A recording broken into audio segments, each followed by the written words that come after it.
Today we have a brilliant view of the USS Constitution. Now, that's not our focus. Instead, we'll be going towards Pickman's Gallery. But instead of walking towards it, we'll want to take this fire exit. For you see, there is an apartment underneath the freeway that we want to visit. But in order to gain access to it, this is one of two routes. The other one is just in front of the boxing gym, another unmarked location that will be exciting to explore. It can be accessed just down that wee catway onto the street. Now, follow this very particular path, plenty of steps and wood, leading you all the way around here to a very unusual apartment. Now, if you found this before in the past, let me know in the comments. I'm always interested to hear if people have seen this before. It would have been quite noisy considering the freeway is directly above. You all know where we are, of course. Let's bring up the map and you can see Pickman's Gallery and Cabot House opposite the USS Constitution. Would have been a very nice view. You would have got Bunker Hill, you would have got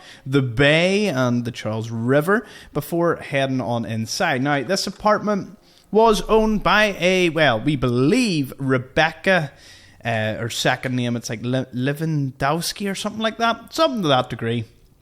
But we're going to play it. It should actually bring up her name. I will be doing a wee bit of looting of the apartment.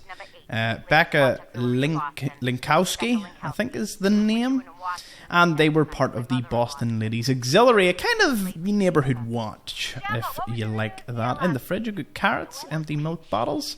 Nola's made a cheese cake as big as a table. It was kind of a women's club, but it appears that Becca is like wanting to sort out a mugging that happened near the corner.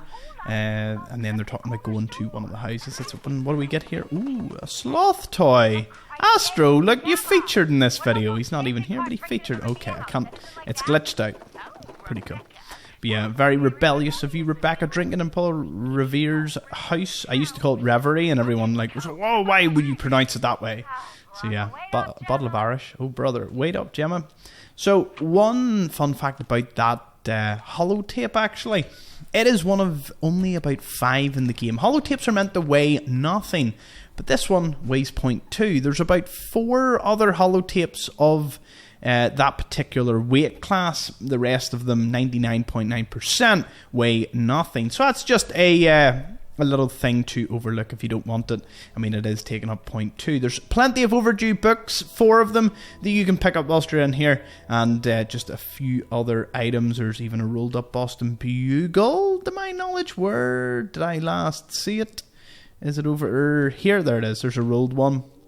And then normal Boston Bugles, quite a lot of them. Obviously, whoever was in here was doing an extensive amount of research into all the local muggings, I would imagine. Overdue books, they were doing lots of research. So, kind of like a women's investigative unit. Quite a cool thing. Mr. Handy Fuel and, we iron and board thrown into the back, as well as a novice lock toolbox. And that pretty much covers this little apartment. It's a bit of a strange one.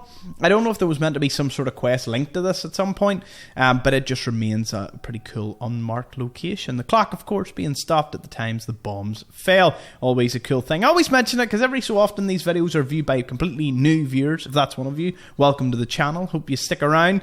And I love dropping wee bits of trivia such as that. If you want to know why the light is green, it's because I changed my Pip-Boy colour to white, and that's why you see white on that. And it actually changes the colour of your torch, which would make sense because that is your Pip-Boy. Anyways, thank you to all my channel members that have watched this early, and I'll see you all in the next one. Bye bye.